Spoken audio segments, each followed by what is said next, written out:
Eto na naman, hapon na naman, nakikipagbunuan na naman tayo sa traffic. Ito ang araw-araw kong nararanasan.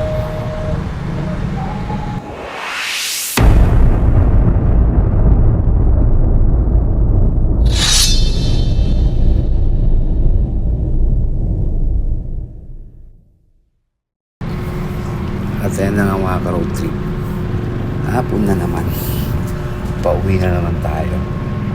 Ito na naman ang serye. Serye ng napakahabang traffic. Wala kang kasiguraduhan kung makakasagi ka or ikaw yung masasakit.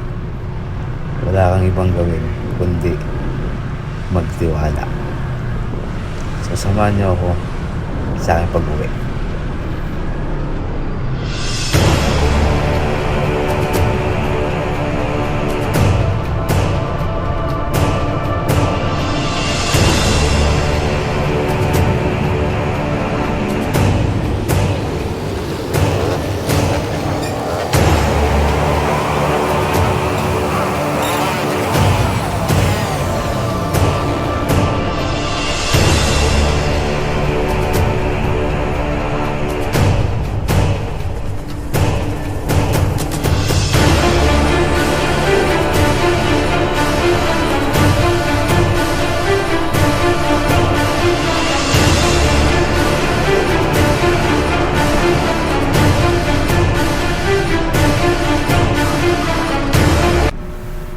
Hindi naging mahirap sa akin ang mga biyahe dahil bukod sa na-enjoy ko, nakasanayan ko na rin yung araw-araw na traffic, yung araw-araw na singit-singit, yung araw-araw na diskarte.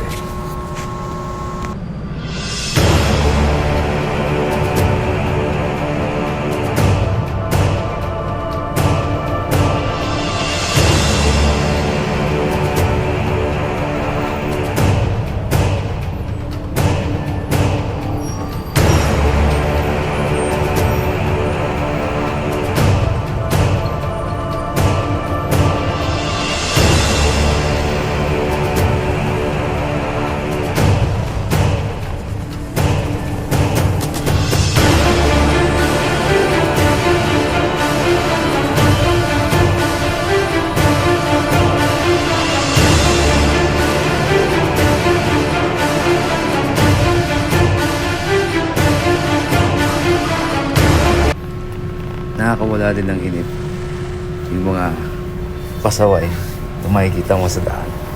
Matatawa ka na lang ng sobra dahil sa kapasawayan nila.